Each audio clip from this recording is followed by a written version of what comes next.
Hi, welcome to the new episode of Sportsy. Let's talk sports tech. Today we have with us a very interesting company called Field of Vision. They go with FOV. They have a AI and haptic technology to change the way a visually impaired sports fan experience live matches. Yes, it's an amazing thing that one can bring to the fans who cannot see the game, but actually are just listening to commentary right now. But this technology is going to make them enable is going to make them experience the game more than just listening to a commentary. With over 285 million blind and visually impaired people around the world are limited by the ability to enjoy the sporting event. The audio commentary just cannot convey the energy and excitement of live sport. So Field of Vision, FOV, uses AI to translate the live action of the football match onto a touch-based handheld device so users can feel every shot, pass, and tackle for themselves rather than just listen to the commentary. Today we have with us the team of Field of Vision, Omar Salem, David, and Tim.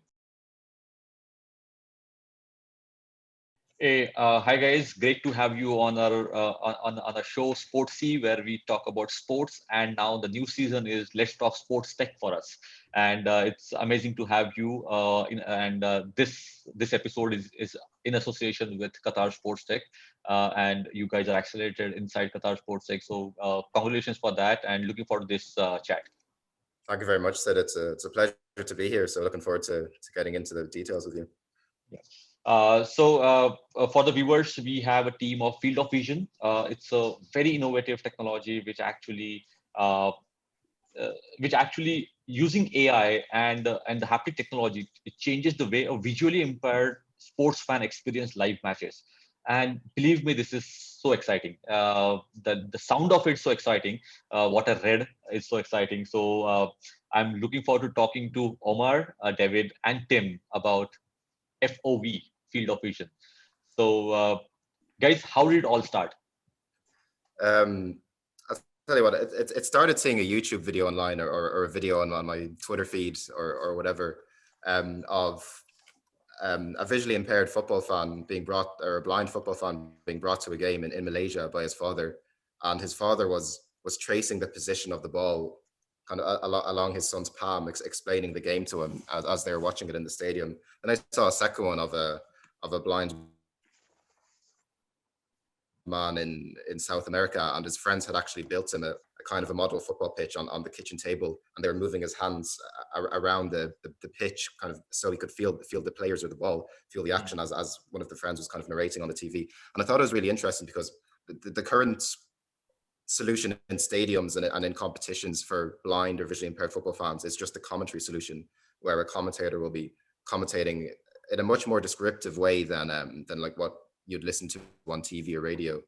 But nonetheless, I thought the fact that these people were using a haptic and a touch based way of kind of feeling the game really interesting, because if you think about most walks of life that visually impaired or blind people go through, they actually are using touch. If you're thinking about like reading braille or using a cane to navigate, touch is a huge part of a blind person experience. But in sports viewing, only sound is being used.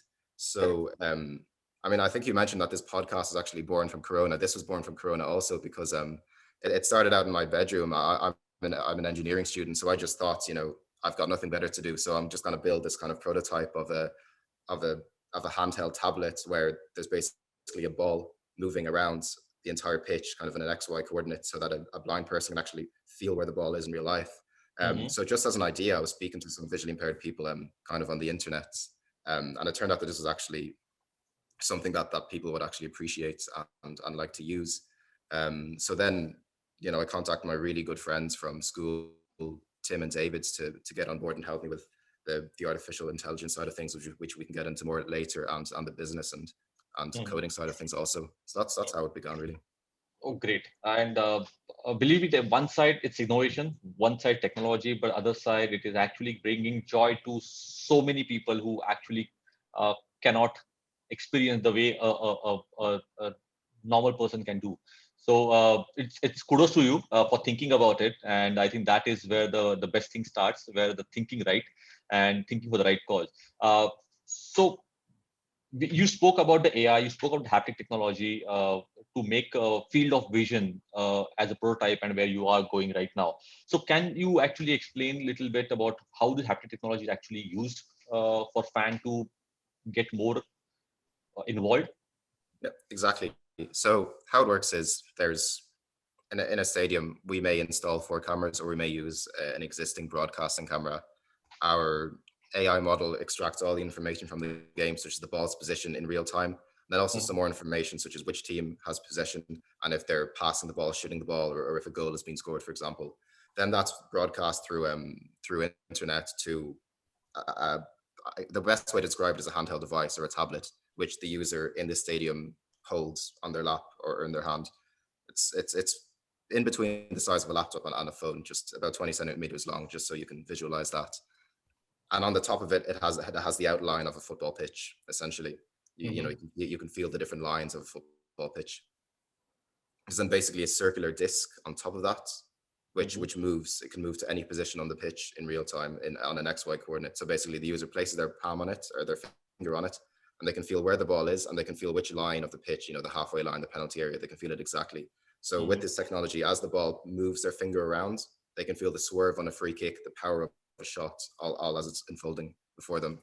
So with this Okay. technology, they're feeling it themselves rather than like listening to a commentator's interpretation. And then below that, there's two different sets of haptic motors, like vibration motors, same in a phone or a PlayStation controller. Mhm. And that can either vibrate the top of the device or the bottom of the device. So depending on which team has the ball, either the top vibrates or the bottom vibrates. So the user can feel which team has the ball, and if they're passing it or shooting it or scoring it, it'll vibrate in different patterns. And then on top of that, it'll also be connected to any audio commentary that the stadium is providing at the same time. Okay. So interesting. So have where are you in the stage of launching this? So we've been working on the technology for about 6 or 7 months now, perhaps slightly more, and we've just finished the first prototype which users are going to be using. We have a full trial secured with one of Ireland's largest football clubs, Bohemians FC. Mhm. The actual testing with the users has been delayed slightly because of COVID. However, once fans are back in stadiums and we're able to be operating in stadiums, we're going to be testing as much as possible. Interesting. So is it something that has to be inside the stadium because of some more technology like beacons, RFIDs, and everything can be installed, or it can be viewed, it can be enjoyed by a viewer at home as well? It can be enjoyed at home once the the coordinates are being broadcast over long range internet over Wi-Fi. Mhm. So once we finish installing these in stadiums, we want to create a home version also. Okay. So the first version for you is in Stadia, and then you go off Stadia. Exactly. Okay, great. And so what exactly is going to be the working model of this? What is that is thought of? Is it going to be subscription based, different kind of broadcaster kind of thing? You have to partner with the broadcaster to share the revenue. Is going to be standalone? How does the working model look like? So in the simplest terms, it's selling directly to stadiums. So stadiums or football clubs will purchase so many um, of these units and then provide them to their fans on a weekly basis. There may Hmm. also be a subscription for the match delivery software, as we call it. Hmm. Um, and then also we're still negotiating right now, or beginning our negotiations at least with broadcasters to see how we can create a symbiosis with them, so to speak, so that we're both benefiting from each other. We're benefiting them by allowing them to be this kind of inclusive company by providing for a specific demographic, a disabled demographic, and they're benefiting us by giving us the match data which we need. Interesting. And but just to thought of it, this could be one of the great enabler for making inclusive. For if you were a little ahead earlier, it could have been used for the Tokyo Olympics as well, for Paralympics. Would have been good for that, yes. Maybe just a Yeah, bit too late. great. So Omar, you are from Ireland, and local football is big there, and now you are getting incubated or accelerated with Qatar Sports Tech. Uh, how is the role? What is the role of Qatar Sports Tech in your journey right now, and how do you think that it's benefiting you or it will benefit you? Yeah, so Qatar Sports Tech has been really beneficial. That obviously there's plenty of workshops and kind of lessons and content, which is really really helpful in terms of making us aware of what we should be doing as an early company. But the real magic of this startup, this accelerator, is the connections and the mentors, which have been really really helpful for us. We're speaking with mentors who have had 20 years in broadcasting industry, Yeah. who are at the top of their fields, speaking with some of the marketers and promoters of the World Cup, and through QST we've had sales pitches to the World Cup organizing committee. We've had meetings with some great broadcasters. One of our mentors has put us in touch with Premier League clubs to build relationships there already. So the actual connections and the knowledge and experience that are in this accelerator is really really fantastic for us, and is by far the best part of it. Excellent, and then yeah, it is so good when you get the whole ecosystem to support the initiative that you're looking at. So when you are talking about a B2B model, do you think how far you are from the potential B2C model where it could be any device sitting anywhere and the technology is actually going to help? So how do you envision that? That's definitely the dream. That's the end goal without a doubt, because believe it or not, there's an estimated 100 million blind or visually impaired football fans across the world. So the market is huge, and I think it's that number surprises a lot of people, ourselves included. So that is the goal. Absolutely, it's a question of, the way we see it is, nail the B2B, as you say.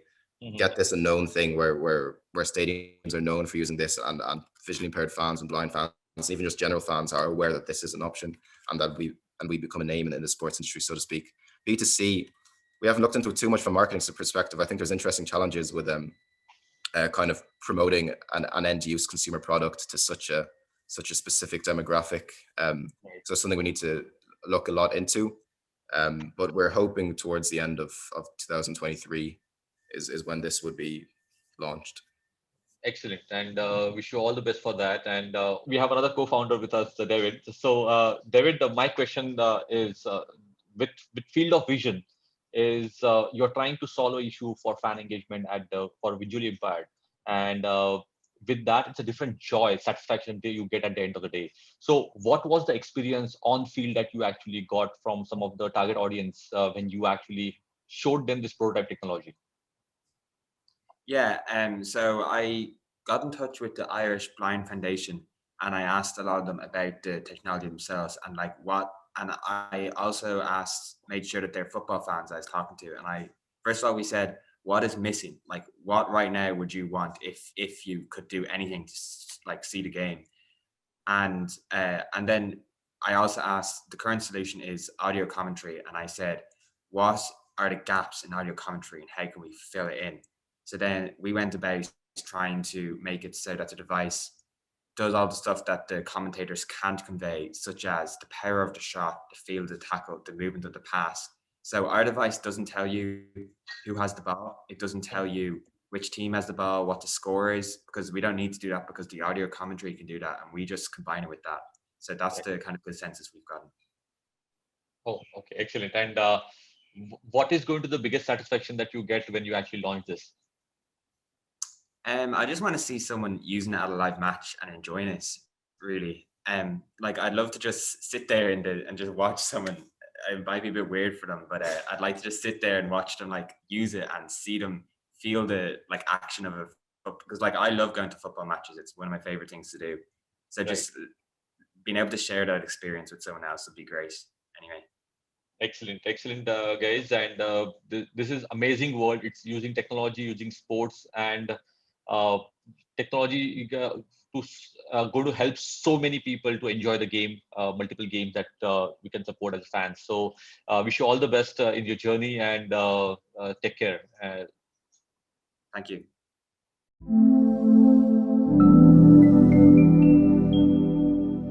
Thank you for watching. Thank you for liking, and thank you for sharing. But please do subscribe on our channel, Sportsy Says, and help us spread the word about Sportsy. we go with the same handle, Sportsy Says, across all the social media platforms.